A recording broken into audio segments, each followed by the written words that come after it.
Okay, greetings of love and in Lakesh, and welcome to session 3 of Own Your Time, Know Your Mind, birthing the new Sirius cycle in an increasingly artificial world. Welcome. I'm so happy to see everybody. And I first just want to note that, everything we're doing here and the energy that we're generating, we want to consciously feel it being input into the psi bank or into the noosphere. So we're making a conscious registration of our energy frequency so that we want to, feel as unified as we can, um, or as present as we can in this moment, knowing that it is going into the cybersphere, going into the noosphere, and we want to make it kind of the highest registration. So I just wanted to say that to begin with. And our theme today is it's about Timeship Earth and the noosphere. And we know that Timeship Earth, I think most of you here have heard of Timeship Earth, but Timeship Earth just refers to that our planet is a coded vessel. It's it's been encoded as a time release. So we just want to bring that into our awareness right now, that everything goes in stages. Our life goes in stages. The planet is going in evolutionary stages. And each of us is also is encoded with our own unique time release system. That means we each wake up in our own unique timing. And so the goal of all of these codes and of all of this knowledge is to begin to further accelerate and activate the awakening in our own cellular structure so that we remember more of who we are and why we're here right now, and also seeing the planet and everything happening in a deeper clarity. And so, this is what we're going to talk a little bit about today. And just think about it. How I was thinking this morning, how much, how we're all perceiving this reality and everything that's unfolding right now on the planet. We're each perceiving it a little bit differently according to several factors, but according primarily to who we think we are and what we're identified with. So this thing of identity, of who are we, who we think we are, is a filter over how we perceive the world. Like, for example, if we identify as, I don't know, I'm just throwing something out, like a fundamentalist Republican Christian, for example. Not that anything is bad or good. I'm just saying that you'll see the world through it'll shape how you see the world. If we think of ourselves as an evolving soul and this earth is a classroom, then we're going to view everything very, very differently. So, our perception is tied in with our identity. That's why the more we can wake up and understand ourselves and remember who we were before we incarnated, then the clearer we can see this whole time ship Earth and the galactic and cosmic scripts that are playing out.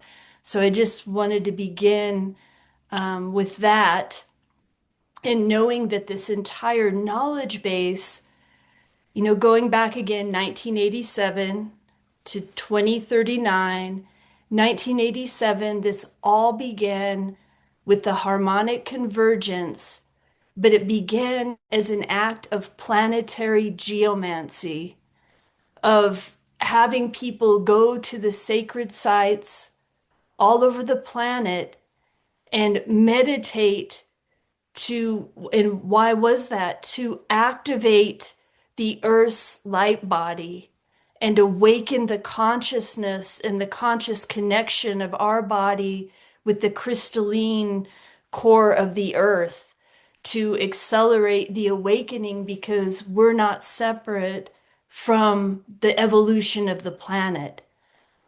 Okay, so this is why we see today, so that was 1987. That's just to put a bookmark at the one end that began this 52-year cycle. It all began as an act to get back to nature, back to the dialogue with the earth, okay, with its crystalline structures and the beauty and the remembrance of Mother Earth as a living, evolving intelligence that, our connection to the earth now is more important than ever before.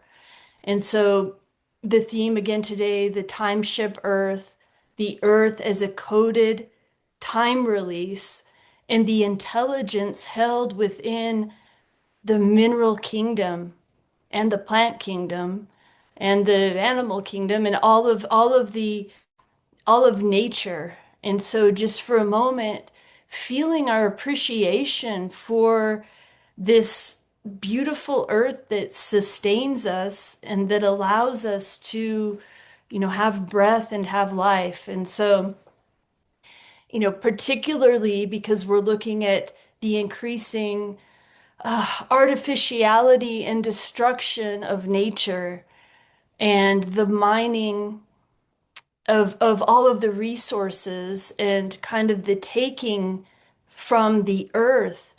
And all the earth needs from us is appreciation. And so I just want to start by just calling forth like our deep appreciation for the planet and all of its living beings. Because in the age of the accelerated technology, where, humanity is becoming more and more disconnected from its source of life. And, so this is kind of a key, well, it is the key to all of the law of time and the 13 moons, which is a call for a return to nature, to the appreciation of nature, but not just external nature, our own true nature and essence, because humanity is becoming increasingly severed from our own essence, our own, say, cosmic identity of knowing who we are and why we came here. And a lot of people, they say, I don't know who I am, or I'm looking for who I am. But most people are looking for who they are, looking to explain who they are within a 1260 construct. So however we identify ourselves is within this limited mechanistic framework. But who we actually are is we are living, evolving soul intelligence, and we're actually not just one thing. We're at the core, we're pure love. At the very core, in our hearts, we are pure love and an evolving intelligence. And our, and the key to identity, it brings me back to the quote, identified with nothing, I'm identified with the all. That means identified with nothing, like nothing on this planet, I'm identified with all, because in Lakesh, we're walking through a hall of mirrors, and I think that there's an obsession with identity, of identifying just with the body and what the body is, what the nationality is, what the gender is, when we're way more than these spacesuits. We're these beautiful, flowering, evolving souls. And so the beauty of the law of time and all of this knowledge is it gives some inner maps and inner memory codes for our time release, for our cellular structure to awaken in its stages, but it quickens it. It quickens it only if we choose so. We can control our how fast we evolve or pull in the reins of how slow we evolve. So, one of the key themes of cosmic history or the key precepts is we only advance according to our own effort. So that means we have to take our own evolution into our own hands. And, so much knowledge is available to us. But again, we have to take that and embody it and bring it back into our body and really also be cultivating our heart in tandem with our mind because this knowledge is to, both it's the marriage of the heart and the mind because the numbers are more mental and then the codes and symbols are more like art and frequency. And so we're beginning to, with each of the codes or each bit of knowledge, it's like we're putting ourselves back together, like putting our memory, reconstructing our memory. And that was the whole key theme of the dream spell, the journey of Timeship Earth. So, and knowing that that came out in, I think it was 1991, and this whole knowledge was put forth first as a game, like a game in which we as humans are cast as we're the lost time travelers trying to recover our memory. So just it all began like I said, 1987 planetary geomancy, going to the sacred sites, awakening the Earth's light body. Then 1991, the dream spell, the journey of Timeship Earth, which reminded us or was a call to the time travelers to awaken, the lost time travelers to wake up and remember. And these dream spell codes, as we know, the 260 code spells are actually mathematical structures meant to awaken our vibratory structure and raise our frequency.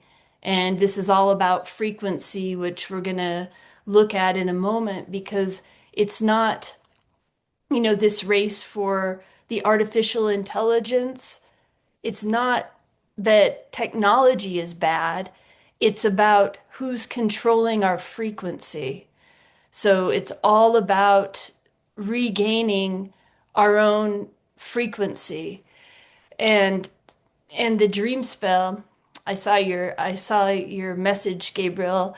The dream spell, it was incorporated into, it's all in the 13 Moon Star Traveler's Almanac, or it's in the 13 Moon calendar. All of the knowledge of it, which is basically just learning, re-entraining our mind into harmonic cycles. Again, we talked last time about that we're building this harmonic architecture from the inside. And with that being said, I want to look at this image. It's a text image, but I just wrote it up so we can see the meta vision of this 52-year cycle, just very simply put. And the Flavia, you can go ahead and pull that up. We're always, every day, every moment, we're navigating through a field of frequencies. And And again, our goal is to raise our frequency out of the mechanized consciousness back into the connection with Mother Earth, with the solar intelligences and beyond, to realign ourselves, vertically with time so that we're able to tune into all the different galactic radio stations because there's building the harmonic architecture, yeah, from the inside out. So, did we pull up the image, Flavia? I'm not, Yeah, did it? yeah, yeah. Just Okay. Okay. 1 second. I'm doing it because it got a little confused, but it's here. Okay. Yes. Can you see it? Yeah, it's coming. Okay, so again, the time ship Earth. Again, okay, so let's just rewind before we go into this, just to recapitulate what we know to set the context.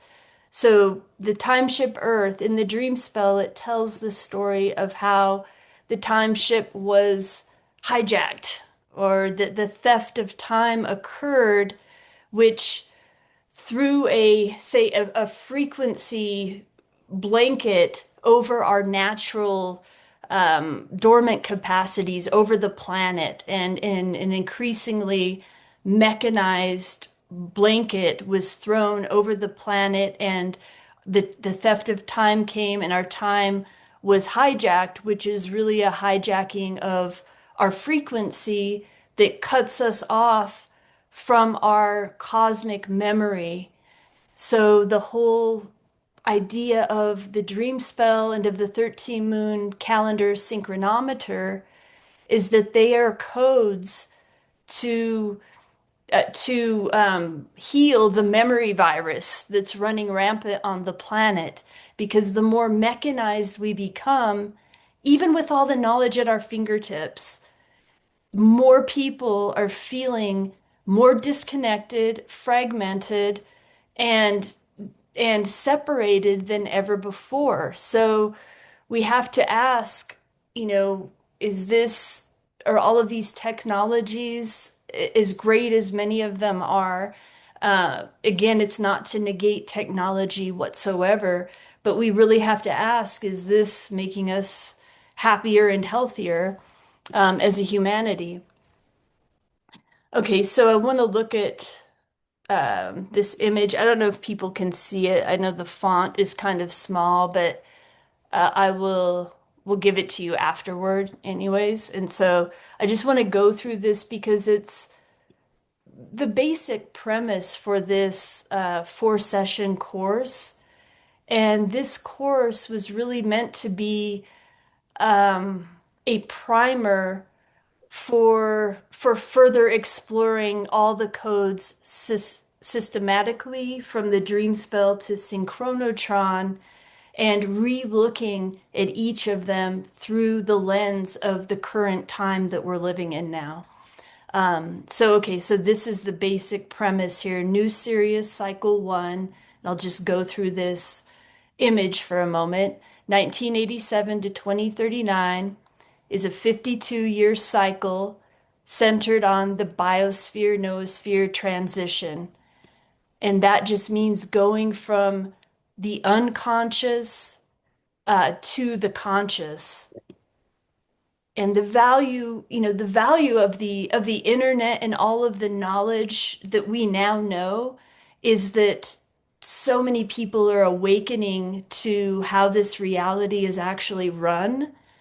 And it's been running like this for a long, long time. It's just that now we have the capacity to be able to see it all.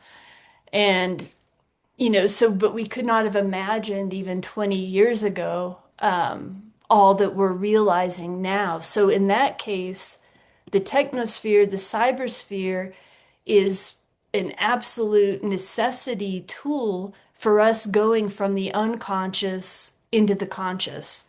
And it's rapidly accelerating. And there's some things we probably wish we didn't know that we know now. But so the 1260, okay, so then this image, the 1260 timeline is increasingly accelerated through, AI, the automation of all the synthetic systems and the Internet of Things. Everything's intensifying. We all know that. But it's important to know that beneath all the noise of the digital grid, there remains the underlying harmonic field that's flowing through everything, flowing through life itself, no matter how intense and mechanized this world becomes. The 1320 frequency is always available, even though with the digital grids, it's almost throwing a fog over the human realm, making it all but forget that another way is still available. Part of this, the 1260 frequency, is to put us in despair, put us in anger and polarization, and make us forget the innate power within the human being and within a unified humanity. So it's just important to speak that, even though it can look one way on the planet right now, nothing is fixed. The future is not yet fixed. The past is permeable. So we're always being fed from future potentialities and past simultaneously. So it's a far more magical and malleable reality than we've been led to believe. And that's why in the first session, um, the quote, uh, the quote about reality isn't a given. A reality is something that has to be practiced into being. And so we can't control what's happening in the world, but we can control how we're viewing. We can control our perception. And as our perception shifts, it actually alters things. It alters the morphogenetic field. So these are, things that the 1260 frequency that's just throwing everything at us right now to make us forget and to make us feel small, like that we're not powerful beings and that we don't have the capacity.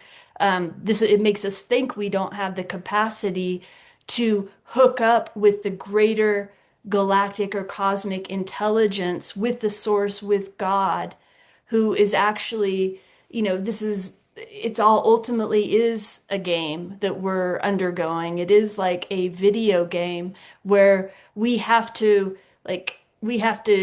navigate through and discern through a maze of distractions and not, in a way, not look left or right, keep our eye on where we're going and on the divine light, the divine consciousness and the love, and fixate that in our mind as we're building this inner architecture, knowing that it's all like a wraparound hologram. So, so again, beneath all the noise of the digital grid is the underlying harmonic field, and that in life itself, that's where our life force is coming from. That's why we can't overemphasize getting our feet on the earth, as long as there's no ticks and all of that that's going on right now.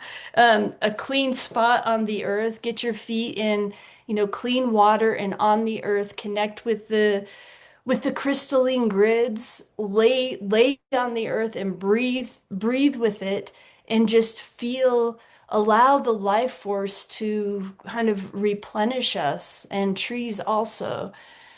And so this is why, we've been speaking about this 13-year cycle, this final 13 years that from 2026 to 2039.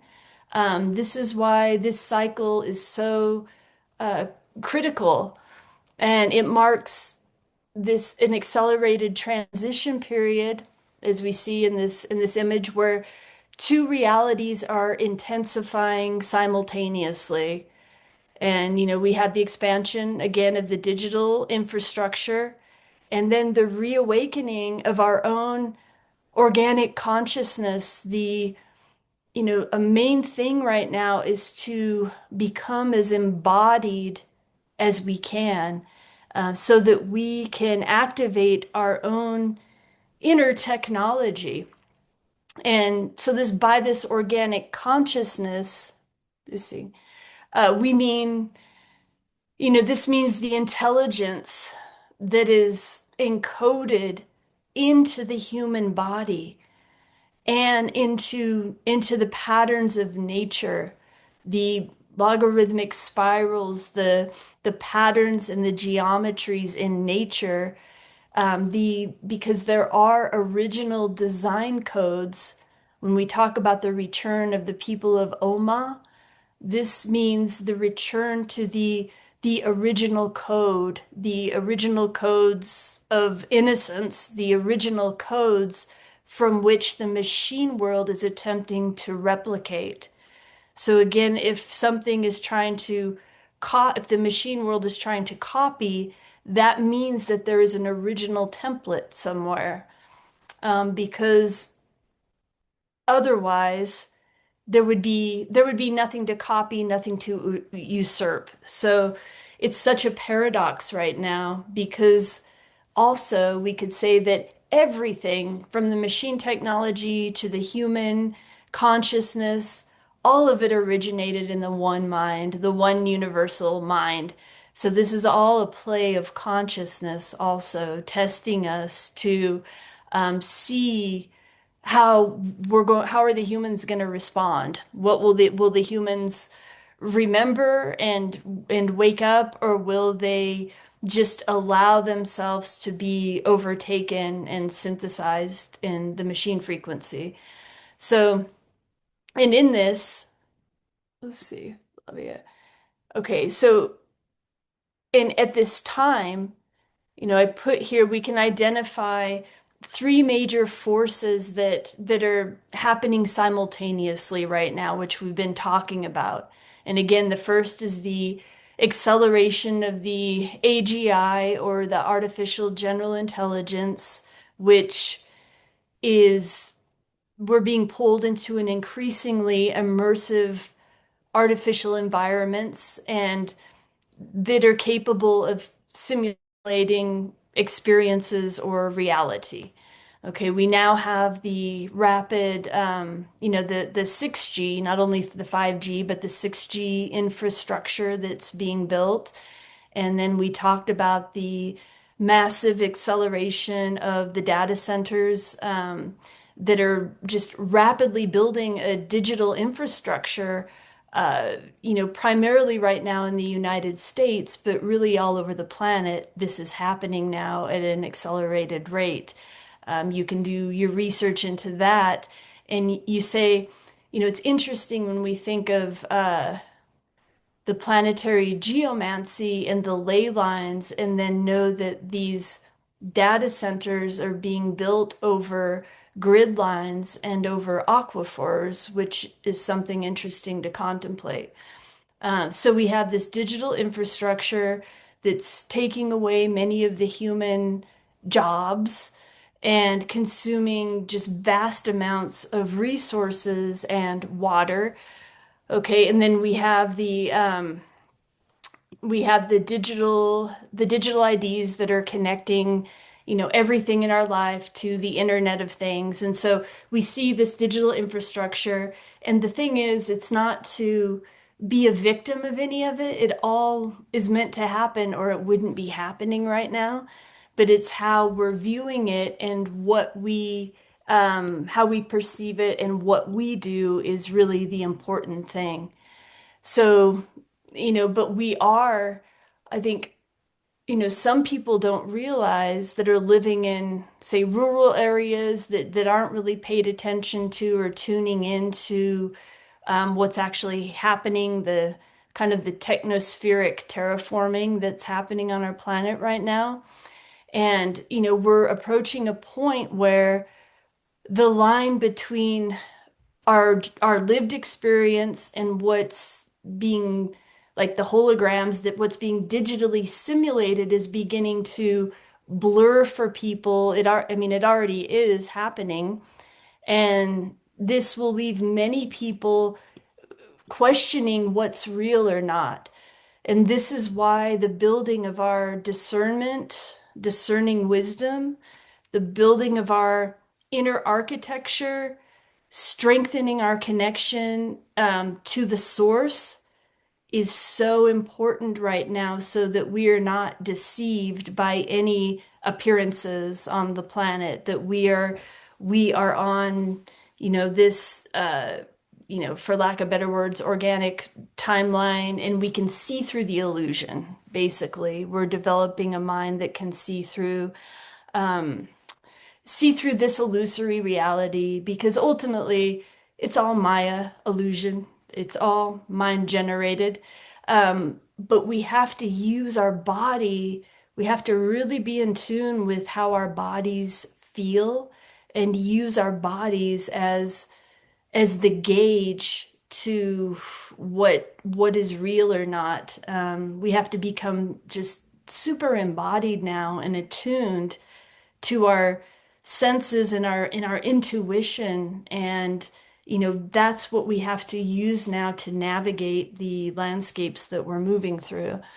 And okay, so the second factor on this list is the Earth and the solar system and all the potential upheavals that are happening in the solar system with the solar maximum activities. We know the sunspot cycles going off, there's plasma events, geomagnetic instability, and then we have lots of geoengineering now that's changing the atmosphere and just putting out the highest vibrations for clean air and clean water and clean earth.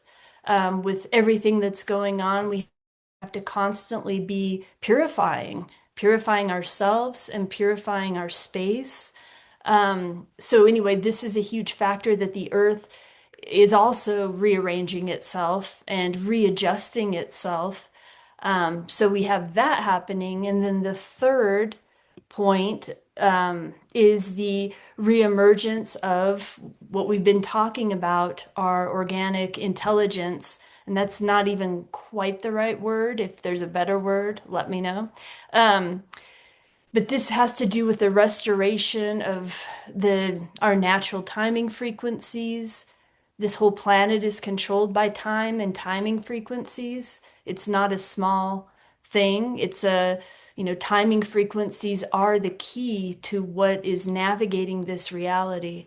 So we have, again, the restoration of the natural timing frequencies, and this includes our cultivating our direct connection to the earth, like we've been talking about, and to our body, to intuition, to paying attention to synchronicity and living in the synchronic order, and just being in tune with harmonic cycles and keeping our third dimensional reality as simple as we can, because this world is so complex. We want to do our best to simplify our third dimension so that, you know, getting our relationships in the right order, getting our environment in right order, all of this is so important for what's coming in the next 13 years.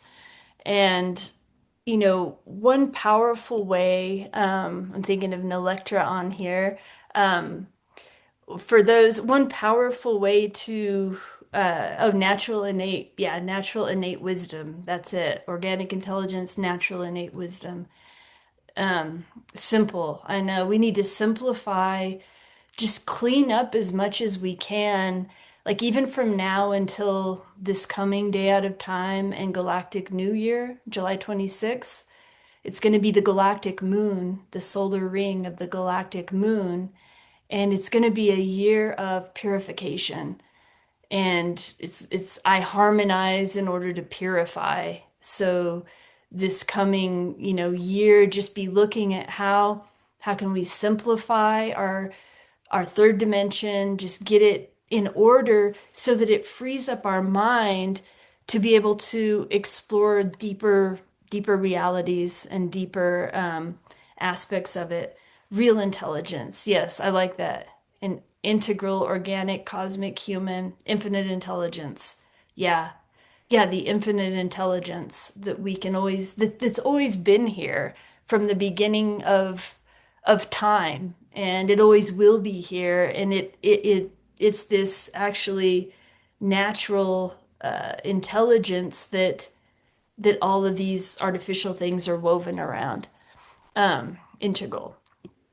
So, one, and again, I was thinking of you and Electra on here, because one way, if people have the time for this, and maybe some of you have already done this, but it's highly recommended if you're called to it, is a dark retreat. That means, finding a place to, some of you I'm sure have done this, but go into, they have dark retreats in many different areas, and to be away from the technology in the complete dark for 7 days, it's not for everybody, but if you're called to it, it's highly recommended because you begin to understand, to know what you know. It's like we don't even know what we know because we're so bombarded with so many opinions and things. It's like we don't even know what we know. I mean, that's fascinating to consider. And so when you go, I mean, I can only speak from my experience in it, and the lecturer's got great experiences also with the dark retreats. But in my experience, it's, you're in the complete dark, and there's a feeling of, like after the third day, I think I had a feeling of, do I even exist in the 3D world anymore? Because you start to go into such deep inner spaces that you wonder, do I even exist there? And then, it activates your pineal gland or your natural DMT in your brain when you're in the dark with no light. And but the other thing, I'll just keep this brief just for inspiration. The other thing that occurred is you're sitting there and there's nothing to distract you whatsoever. And so you're just sitting with your own mind and you go through many different things, and but one of the things is you begin to connect with, for lack of better words, this, the not the void, but the kind of like the womb of creation, and begin to see where all the creative thought forms are generated. And so that was my experience of being taken back in. And all of a sudden, I could see where all the songs come from on the planet, all the books and movies and ideas, all of the creative inspiration. There's this womb of creativity, and it's almost like a radio station that's always sending out these, thought streams to people who are receptive to them. But I'm only saying this because now we have all the chats, GPTs, and all of the chat bots, so everyone can go and just access any information that you want to, at your fingertips, okay? But that is so different, and you can get really excited, like, oh, I figured it out, like here it is. But that's so different from sitting in an embodied state and knowing and remembering how to navigate your architecture and remembering what you are and what you're connected to and the embodiment of that and the feeling, and it's the feeling of wholeness or connectedness and a feeling of love and this warmth when you feel like you're connected to something greater. And I don't feel that that's just not the same online. Like it's not as warm, like because it's a feeling. And so, but it's important to articulate that the real lived human experience cannot be replaced.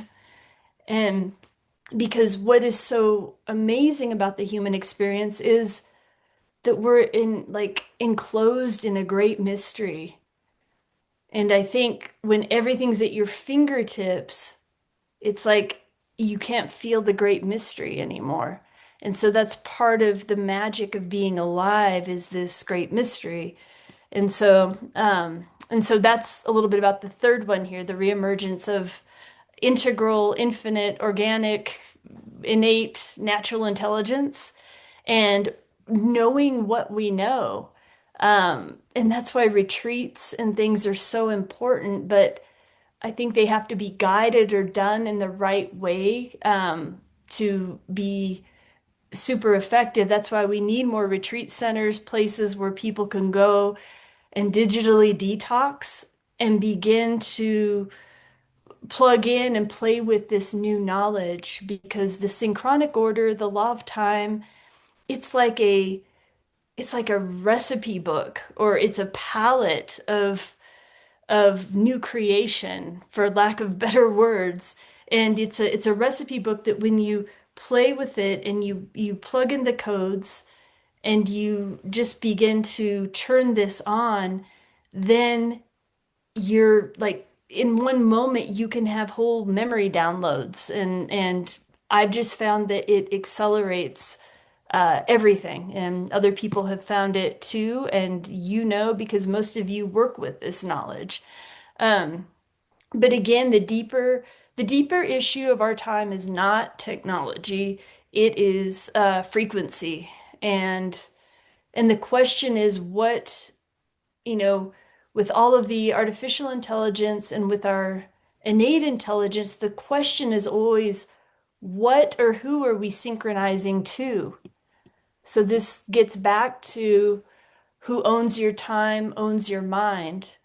Who owns our time? Like right now, if you're online, then our time is owned by Google and Meta and Apple and all of these companies. So our frequency, is or our time is being owned by that.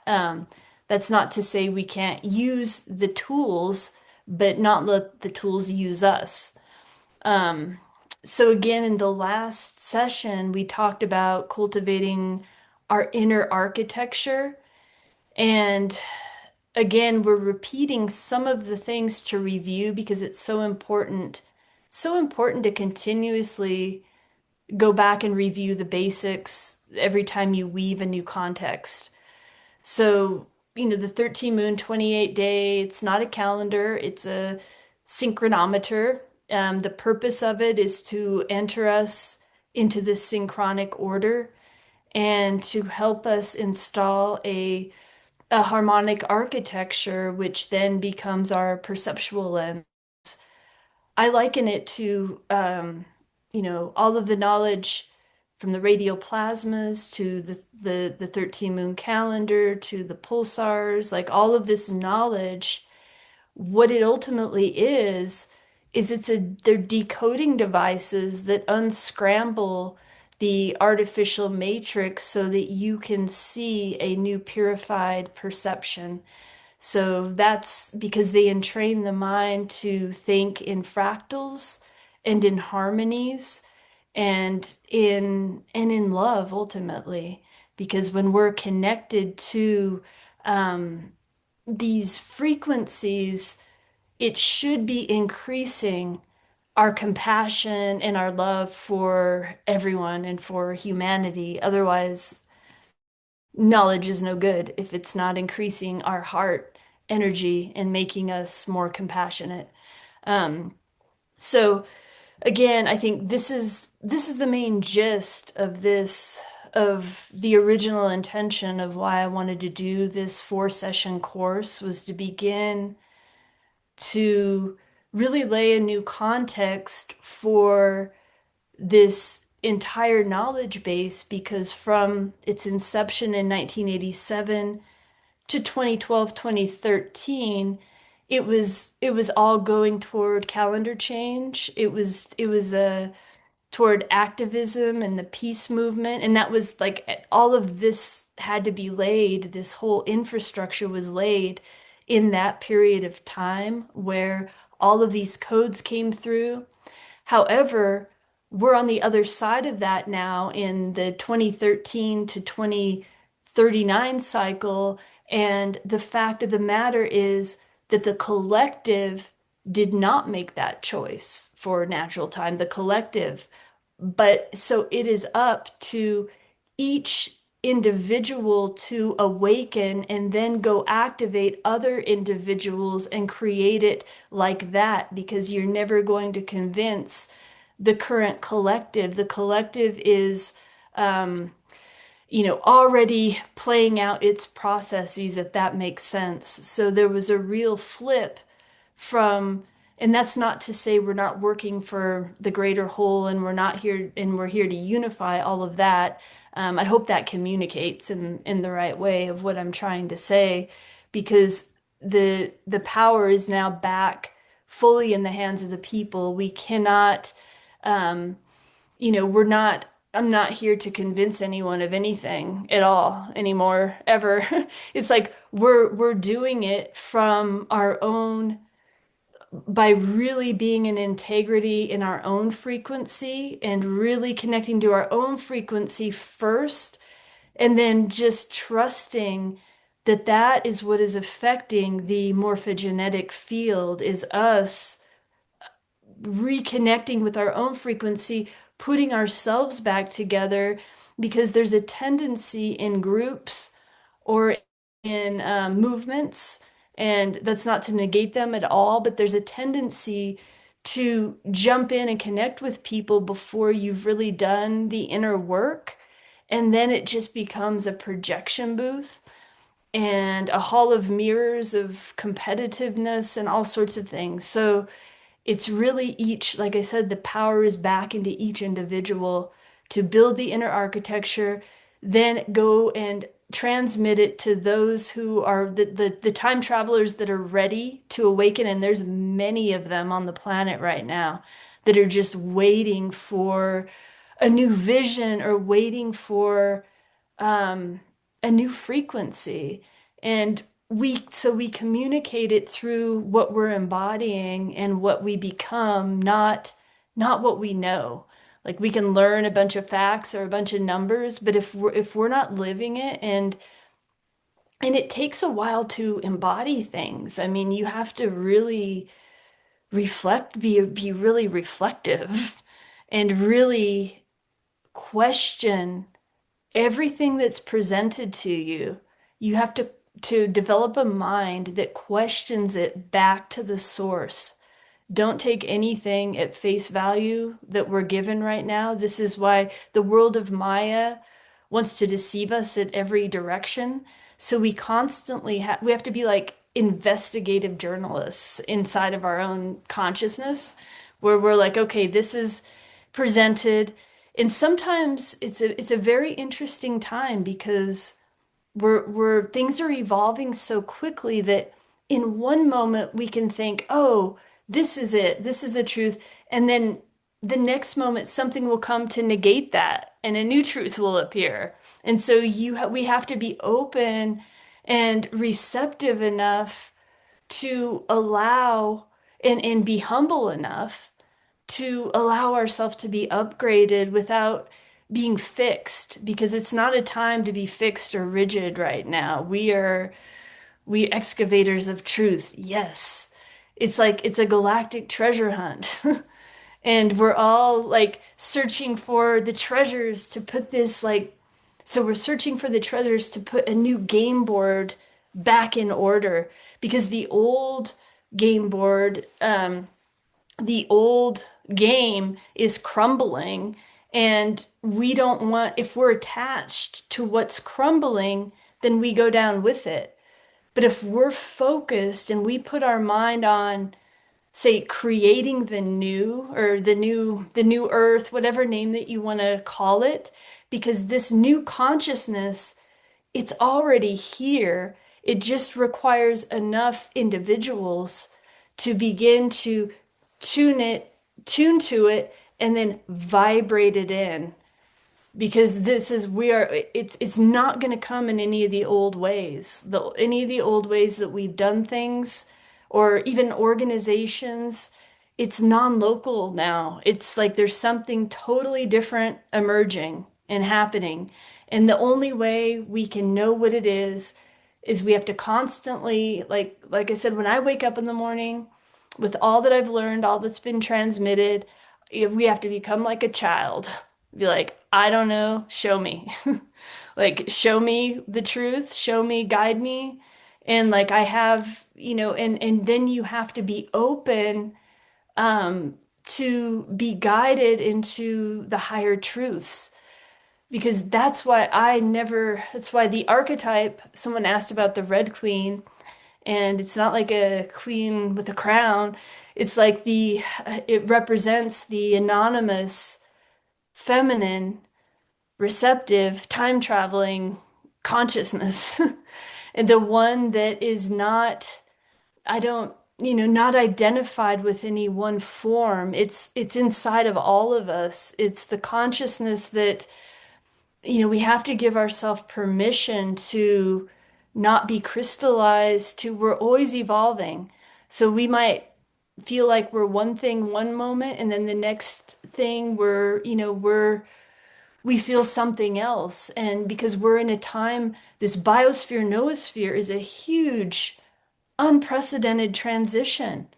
We don't know, and we can't, so to think that we know anything at this time, we can do our best, like even I can do my best to communicate this in this moment, and then tomorrow I might feel totally different. So we have to allow that though within ourselves so that we're not rigid or fixed because we have to be more feminine and receptive at this time because when we tune to this frequency, there are instructions from the future that are trying to get to us, that are trying to reach our consciousness, and we have to be emptied enough out in order to receive this purely and to feel it and then act upon it. And it might give us a message that's totally like irrational to our old way of thinking because the very grids of consciousness are shifting. And it's like our inner tectonic plates are being shifted. That's why never feel bad if you feel strange or weird or going through, don't just, it's okay. That's what it is right now. So we're all going through it. We're being updated, we're being upgraded, and there's no playbook for this. There's no handbook. The only gauge you have is your body and you're in the inner architecture that you are building. And when we say inner architecture, that's just the harmonic coding so that we're balanced beings seeing through the lens, a whole system lens. So ultimately, dream spell synchronotron, we're evolving from, we're evolving into whole consciousness, into the whole mind perceiver, where we're completely, turned on. All of our cellular structure is totally filled with light, and we're able to see omnidirectionally forward and backward and able to perceive all the totalities. So, but it's important to articulate where we're going, or we have to have a vision of what we're evolving into. And so each of us can, in our meditation, you want to begin to get that vision. And you can get the vision of just first imagining your fifth dimensional, like plasma rainbow light body, so that you have to have an image to kind of dissolve yourself into, if that makes sense, so that we have a positive image of what we're becoming. And so step by step, and did we get the image? Let's see, we took the image off of here. Yeah, the main question in this 13 years, I feel like from now until Galactic New Year, July 26th, which is going to be Galactic Moon, it's we're still in the resonant seed, and just try to tie up as many loose ends as you can and simplify things as much as you can, clear your decks. And then because on Galactic Moon, July 26th, we begin this 13-year cycle. And we want to see how much we can evolve ourselves in that time and how much we can really, we still all have to work in the matrix. Like we're on the matrix right now, so we have to use our illusion here to the best of our ability. We have to use it to pull it into the higher framework. So, but in our day-to-day life, we can always, whenever you feel like when you get depressed or you see news and you feel despair or you feel anger or, all of this 1260 world is designed to pull us into lower emotions.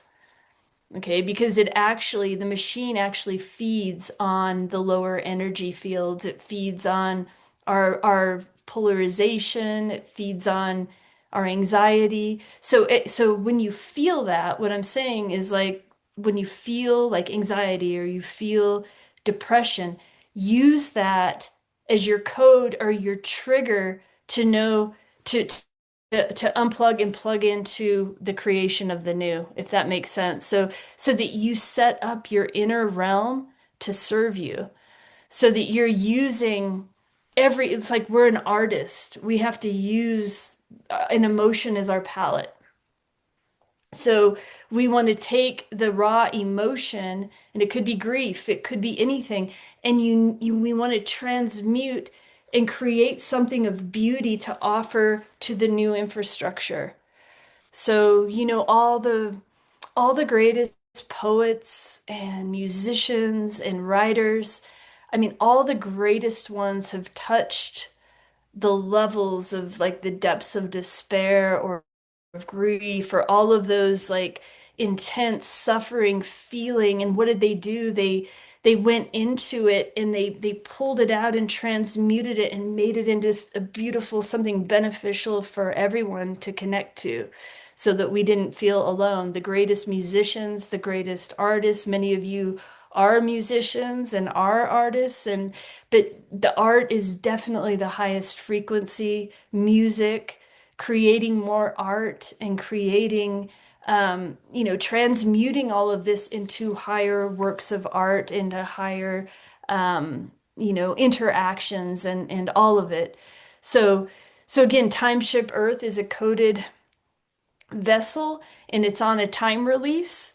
And I wanted to bring up one more thing on this time release because here's another assignment for those that are, interested in that kind of thing is, it's so interesting because we know this has all been encoded and we're on a time release. Just if you study something like the evolution of technology, like how fast it's grown and one thing leads to the next thing.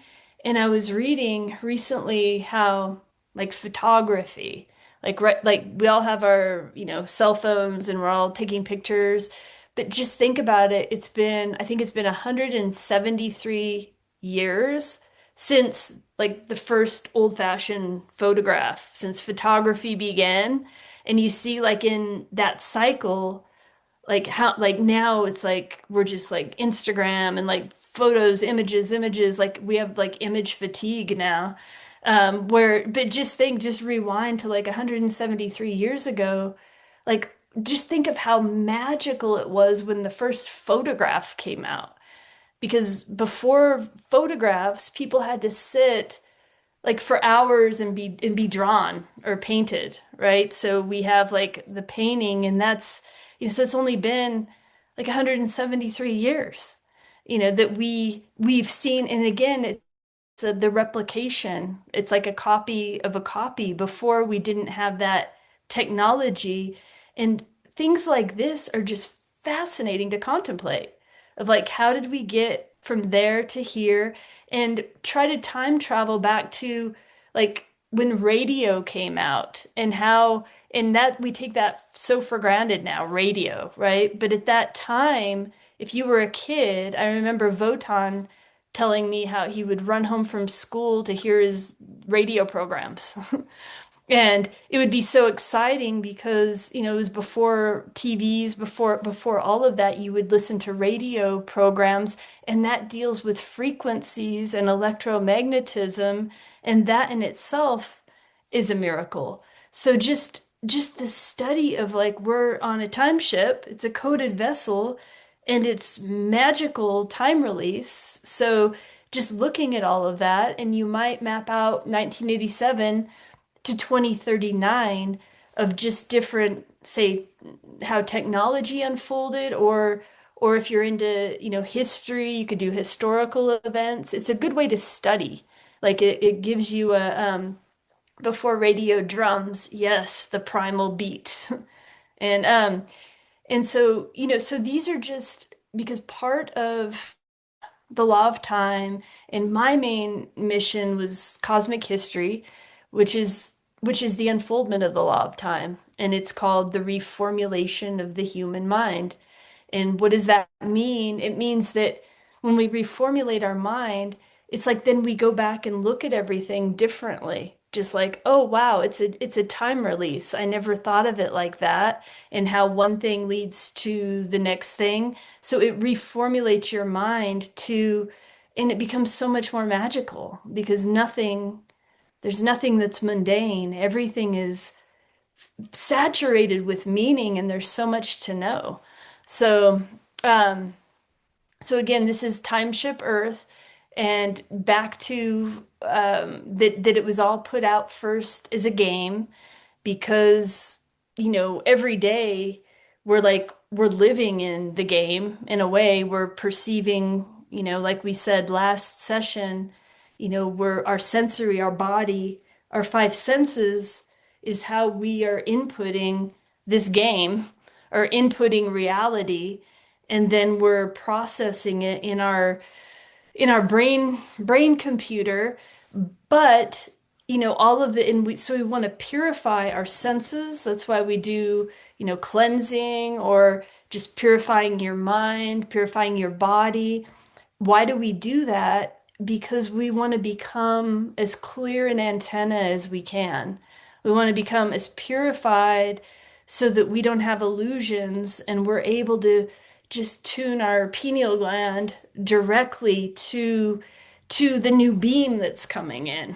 And because there is, like I said, a new beam coming in, and there's a whole other knowledge base on the other side of this terrestrial sphere here.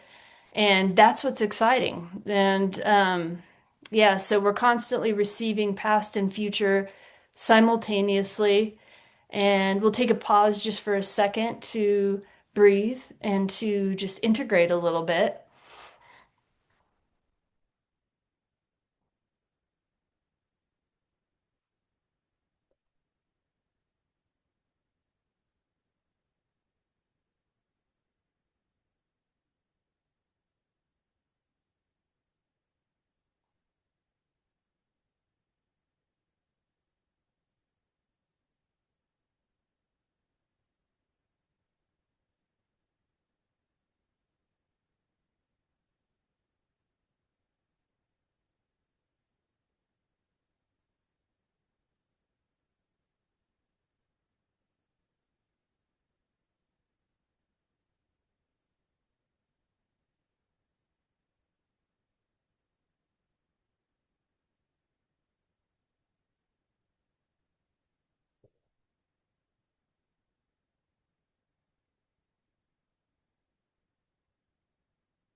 So the deeper work of this time, again, is moving from a state of constant reactivity to the narratives being presented to us, and shifting our awareness into the conscious creation of what we want to see and what we want to build.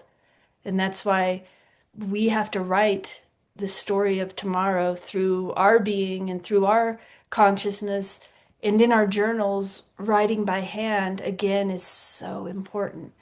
writing by hand, and also practicing taking one thought form, whatever it is, whatever you want, and trying to hold that for like 13 minutes, like one thought form, okay, so that we don't lose our continuing consciousness or our ability to hold an idea or something for a prolonged period. See if you can do that. Like you could, whatever theme that you want, make it really simple though. Whatever theme you want to focus on, just see if you can sit with it and just watch yourself. See how many distractions try to come in, because we want to take, and with each of these codes, each facet of knowledge, try to sit with it. Like I said, set a timer, 13 minutes, and just watch and see if any time thieves try to like snatch your awareness away. And it could be, you could think about the noosphere, or you could just think about cultivating love and just try to feel that. Or it could be any theme, but I think we have to keep exercising these types of muscles. Like I said, writing by hand because or drawing and or painting or making food, anything by hand that we do, sewing, whatever you do.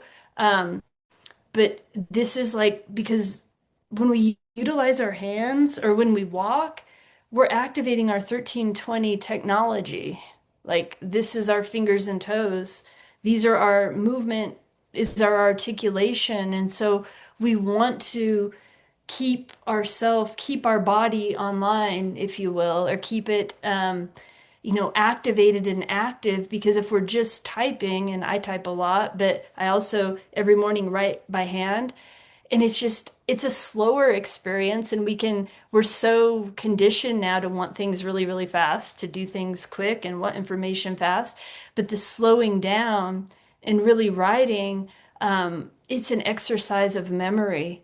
It reconnects our body back to the creator, like to write by hand and to draw and the original it's amazing. I'm currently working on the Whole of Mind compendium, the Whole of Mind Perceiver handbook, and the advanced um, you know, teachings, but what I'm doing is the first half is going to be right. It's completely right brain. So it's like the story of how the synchronotron and the holomind, the locations, and tapping into what it is in a simple storyline. And I'm doing this part by hand, and I can't even it's a whole different consciousness than when then the second half is left brain, so it's the numbers and it's the technical aspects of it, and I'm typing that, and that's, I mean, that's amazing too, but we're marrying the right and the left, the masculine and the feminine, but I'm having far more like revelations when I'm writing it by hand, and it's connecting me to something, and it's so magical that it just fills my whole being with the deepest peace. And it feels like it's exactly what I'm supposed to be doing. Like there's nothing else more important than when this is writing.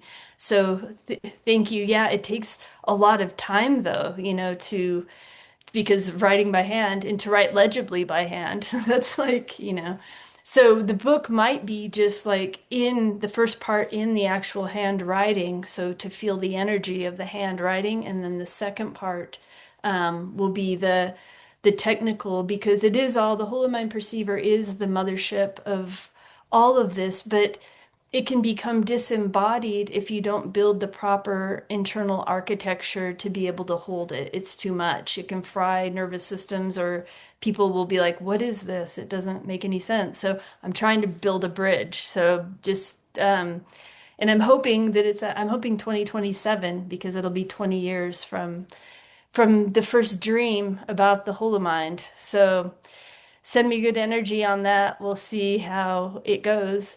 Um, so I think we'll conclude this third timeship session, and we'll have some moments of silence to seal it in, to offer it, anything that we've generated here, we offer it to all beings that are suffering right now, that they might receive some light or some consciousness, and we're depositing it into the Psi Bank and into the noosphere. And then we have the Telegram group. Feel free to, interact on there. And also, I've received some of your questions that Flavia put out I think a template for it, but feel free to ask whatever you want. And in the last session, I'll answer everything either in it or by writing, but I'll answer everything. And then in our fourth session, oh, it's funny. Our fourth session will be Kin 173, and there's 173 years between the first photograph and our cell phone's photograph. Um, so anyway, so Kin 173 will be our final one, and the theme is going to be seeing ourselves from the other side. And we're going to talk a little bit about Pakal Votan and developing an awareness to see future and past simultaneously. But the second half of that, we might open it up so that we can, for those who feel called to share a little bit, we will make a space for that to do so so that we can connect more on here. So, and I'll type up some notes from this one. We have this, the little write-up that we'll put on to the Telegram. And so let's just hold it for a few moments of just silence to just register whatever happened here into the SciBank, into the noosphere, and then we'll sign off and I'll be on Telegram. So,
aho, love and in Lakesh to everybody. Love you. That was beautiful.